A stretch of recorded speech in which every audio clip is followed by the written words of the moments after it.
എയിംസിൻ്റെ വരാൻ പോകുന്നു എന്നുള്ള കാര്യത്തിൽ ഏകദേശം ഉറപ്പായി.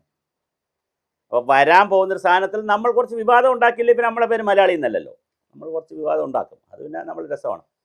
ഇപ്പോൾ നടന്നുകൊണ്ടിരിക്കുന്ന സോഷ്യൽ മീഡിയ ഫൈറ്റ് എന്ന് പറയുന്നത്, വാട്സപ്പ് യൂണിവേഴ്സിറ്റികളിലും ഫേസ്ബുക്ക് യൂണിവേഴ്സിറ്റിയിലും നടക്കുന്ന തല്ലെന്ന് പറയുന്നത് എവിടെ വേണം?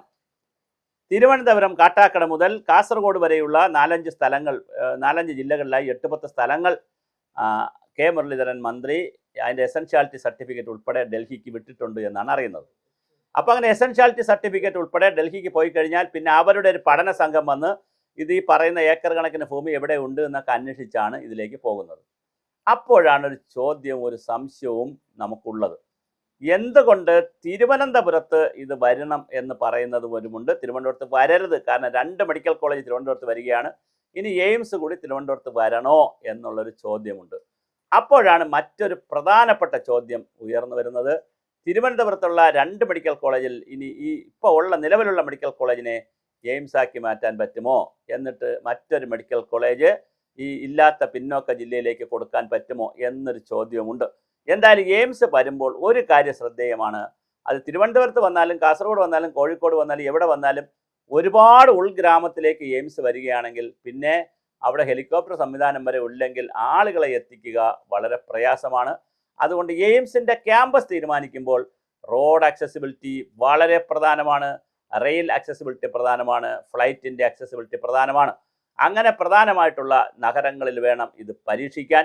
അപ്പോൾ അങ്ങനെ വരുമ്പോൾ സ്ഥലത്തിൻ്റെ പരിമിതി ഉണ്ടാകാം. സ്ഥലപരിമിതി ഉള്ളത് കൊണ്ടാണ് ഞാൻ പറഞ്ഞ നിലവിലുള്ള മെഡിക്കൽ കോളേജുകളെ, അത് വണ്ടാനമായാലും അല്ലെങ്കിൽ ഹരിപ്പാട് വരുന്ന പുതിയ മെഡിക്കൽ കോളേജിനെ ആയാലും അതിനൊക്കെ എടുക്കുന്ന സ്ഥലങ്ങൾ എയിംസിൻ്റെ രീതിയിലേക്ക് മാറിയിട്ട് ആ മെഡിക്കൽ കോളേജിനെ മറ്റൊരു ജില്ലയിലേക്ക് കൊടുക്കുന്നതിനെ കുറിച്ചുള്ള ഒരു പുതിയ ചിന്ത കൂടി പാടില്ലേ എന്നുള്ളതാണ് നമ്മുടെ സംശയം. അപ്പോൾ അത് കൃത്യമായ ഒരു പ്ലാനിങ് ഇതിനകത്ത് നടക്കണം. കാരണം 2 മെഡിക്കൽ കോളേജ് ഇനിയിപ്പോൾ വരാൻ പോകുന്നു. തിരുവനന്തപുരത്ത് ജനറൽ ഹോസ്പിറ്റൽ മെഡിക്കൽ കോളേജ് ആകുന്നു, അതുപോലെ തന്നെ ഹരിപ്പാട് മെഡിക്കൽ കോളേജ് വരുന്നു, എയിംസ് വരുന്നു. അപ്പോൾ 3 സ്ഥാപനം വളരെ വളരെ ഹൈ എൻഡിലുള്ള 3 സ്ഥാപനം വരാൻ പോകണം. അപ്പോൾ ഹൈ എൻഡ് സ്ഥാപനങ്ങൾ 3 വരുമ്പോൾ വളരെ കൃത്യമായി പരിശോധിക്കേണ്ടതാണ് ഇതിൻ്റെ ആക്സസിബിലിറ്റി. തിരുവനന്തപുരത്ത് 2ാം മെഡിക്കൽ കോളേജ് വരുമ്പോൾ ജനറൽ ഹോസ്പിറ്റലിലാണ് 2ാം മെഡിക്കൽ കോളേജിൽ വരികയാണെങ്കിൽ പിന്നെ ആക്സസിബിലിറ്റിയുടെ പ്രശ്നമില്ല, അത് അവിടെ ആൾറെഡി വളരെ പ്രധാനപ്പെട്ട ഒരു ടൗണിലാണ് ഇരിക്കുന്നത്, അതുകൊണ്ട് അതിൻ്റെ വിഷയമില്ല. ഹരിപ്പാട് വരണമെങ്കിലും മെഡിക്കൽ കോളേജ് വരുമ്പോൾ സ്വാഭാവികമായിട്ട് ഹരിപ്പാട് വരുന്നത് വലിയ പ്രശ്നമില്ല, ഹരിപ്പാട് നിന്ന് കുറച്ചകത്തായാലും കുഴപ്പമില്ല, കാരണം അവിടെ ആക്സസിബിലിറ്റി ഉള്ള സ്ഥലമാണ്.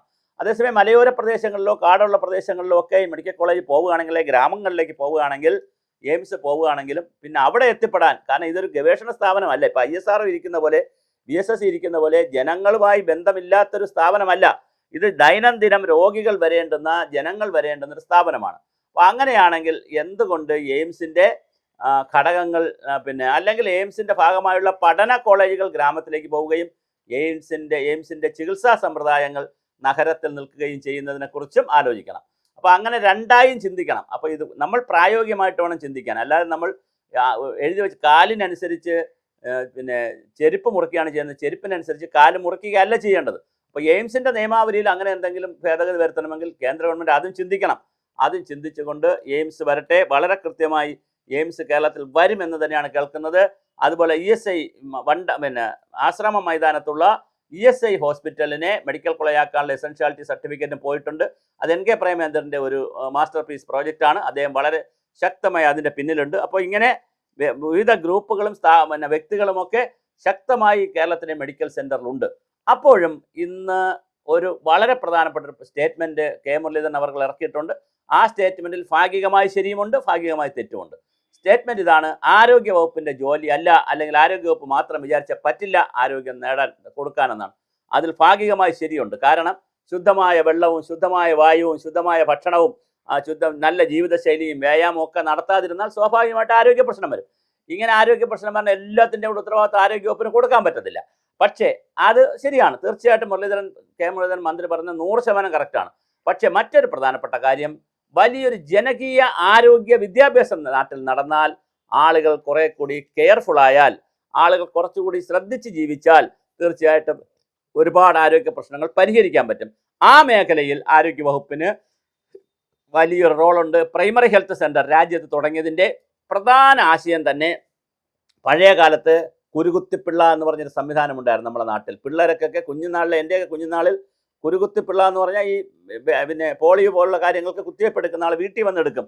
അപ്പോൾ വളരെ ദൂരെ തന്നെ കുരുകുത്തിപ്പിള്ളയെ കാണുമ്പോൾ ഓടിക്കളയും പിള്ളേരൊക്കെ. ദോ വരണ കുരുകുത്തിപ്പിള്ള, അയാൾ വരുന്നതെന്തോ പാതകം ചെയ്യാൻ വരുന്ന പോലെയാണ്. കാര്യം മറ്റേ മരുന്നും സിറിഞ്ചുമായിട്ടൊക്കെയാണ് വരുന്നത്.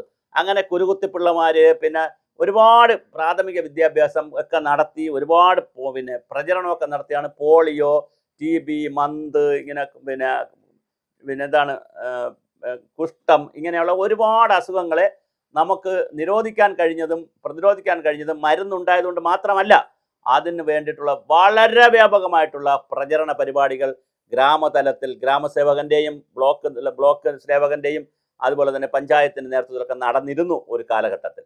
അതുപോലുള്ളൊരു ആരോഗ്യ വിദ്യാഭ്യാസ ബഹുജന വിദ്യാഭ്യാസത്തിലേക്ക് കേരളം പോകണം. കാരണം കാലാവസ്ഥ മാറ്റം വളരെ യാഥാർത്ഥ്യമാണ്. അതുപോലെ തന്നെ മഴയുടെ പ്രശ്നങ്ങളുണ്ട്, പിന്നെ ചൂടിൻ്റെ പ്രശ്നങ്ങളുണ്ട്. അപ്പോൾ ഇങ്ങനെ നിരവധി പ്രശ്നങ്ങളുള്ള സാഹചര്യത്തിൽ വളരെ ഗൗരവമായ ഒരു പരിപാടിയിലേക്ക് ഗവൺമെൻറ് പോകേണ്ടതുണ്ട്. വലിയൊരു ആരോഗ്യ വിദ്യാഭ്യാസത്തിലേക്ക് പോകണം. എയിംസ് വരുന്നതോടുകൂടി അതിനും ഒരു മാസ്റ്റർ പ്ലാൻ ഉണ്ടാക്കാൻ കെ മുരളീധരൻ അവർക്ക് കഴിയണം. അതുകൊണ്ട് തന്നെ ഇത് മുരളീധരൻ അവർ വളരെ കൃത്യമായി ഒരുപാട് ഹോംവർക്ക് ചെയ്താണ് മുന്നോട്ട് നീങ്ങുന്നത്. പ്രൊഫഷണലായിട്ടുള്ള ആളുകളെ വെച്ചുകൊണ്ടാണ് നീങ്ങുന്നത്. അതെല്ലാം വളരെ മാതൃകാപരമാണ്. അങ്ങനെ നീങ്ങുമ്പോൾ തന്നെ ഒരു വലിയ ജനകീയ ആരോഗ്യ വിദ്യാഭ്യാസ പരിപാടി കൂടി സംസ്ഥാനത്ത് എടുക്കണം. പ്രാഥമിക ആരോഗ്യ കേന്ദ്രങ്ങളിൽ അതിനുള്ള സൗകര്യങ്ങൾ ചെയ്തു കൊടുക്കണം. ഒരുപക്ഷെ അതിന് സൗകര്യം അവിടെ ഇല്ലെങ്കിൽ അംഗനവാടി കെട്ടിടങ്ങളുണ്ട്. അംഗനവാടികൾക്ക് മിക്കവാറും എല്ലാ സ്ഥലത്തും നല്ല കെട്ടിടങ്ങളുണ്ട്. അപ്പോൾ ആ കെട്ടിടങ്ങളെ കൂടി പ്രയോജനം, അല്ലെങ്കിൽ സ്കൂളുകളുണ്ട്. എല്ലാ ഗ്രാമം എടുത്താലും സ്കൂളുകളും അംഗനവാടികളും പിന്നെ കെട്ടിടങ്ങളും ഒക്കെ ഉണ്ട്. പ്രൈമറി ഹെൽത്ത് സെൻ്ററിനും പലയിടത്തും കെട്ടിടങ്ങളുണ്ട്. ഈ സംവിധാനങ്ങളെ കൂട്ടിയോജിപ്പിച്ചുകൊണ്ട് ഗ്രാമതലത്തിൽ വളരെ വലിയ സാമൂഹ്യ ആരോഗ്യ വിദ്യാഭ്യാസ പരിപാടി, സോഷ്യൽ ഹെൽത്ത് എഡ്യൂക്കേഷൻ പ്രോഗ്രാം നടക്കണം. അത് നടത്തുന്നതും കൂടി ഇതിൻ്റെ ഭാഗമാണ്. അങ്ങനെ വരുമ്പോൾ സ്വാഭാവികമായിട്ട് ആശുപത്രിയിൽ വരുന്നവരുടെ എണ്ണം കുറയ്ക്കാൻ പറ്റും. പനി പോലുള്ള കാര്യങ്ങളും പകർച്ചവ്യാധികളും വലിയ തോതിൽ നമുക്ക് ഇല്ലാതാക്കാൻ അതിലൂടെ കഴിയുന്നതാണ്.